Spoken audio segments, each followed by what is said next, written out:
টাকার কাছে বিক্রি হয়েছে নেইমার, টাকার লোভে শেষ হয়েছে তার ক্যারিয়ার।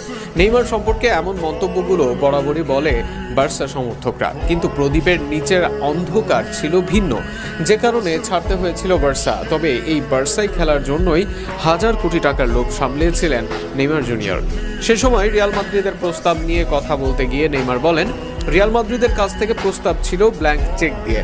তারা আমাকে বলেছিল আমি যা চাই তাই পেতে পারি, কিন্তু আমি মন থেকে বার্সেলোনায় যেতে চেয়েছিলাম। নেইমার স্বীকার করেন যে তিনি যদি রিয়াল মাদ্রিদের স্বাক্ষর করতেন তবে তিনি বার্সেলোনায় যা পেতেন তার 3 গুণ বেশি অর্থ উপার্জন করতে পারতেন।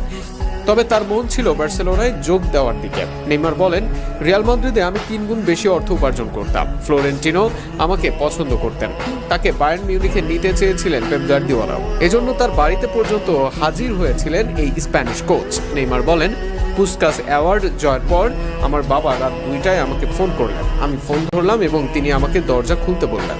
আমি অন্তর্বাস পড়েছিলাম। আমার বাবার সঙ্গে ছিলেন পেপ গার্দিওলা ও অনুবাদক। পেপ আমাকে বললেন, আমি তোমাকে বলে নিতে চাই এবং আমি যেই ক্লাবেই যাই না কেন তোমাকে নিয়ে যাব। আমি তোমাকে বিশ্বের সেরা খেলোয়াড় বানাবো। তিনি আমাকে একটি কাগজ দেখালেন, তার ল্যাপটপ খুললেন এবং বললেন আমি কোথায় খেলবো। পেপ আরও বললেন, যদি তুমি এক মৌসুমে 60 গোল না করতে পারো তাহলে আমার নাম বদলে দিও। আমি বললাম ঠিক আছে, কিন্তু কোন দলে খেলবো।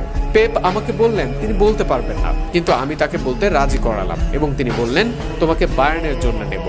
কিন্তু শেষ পর্যন্ত আমি বার্সেলোনায় যোগ দেওয়ার সিদ্ধান্তই নেই।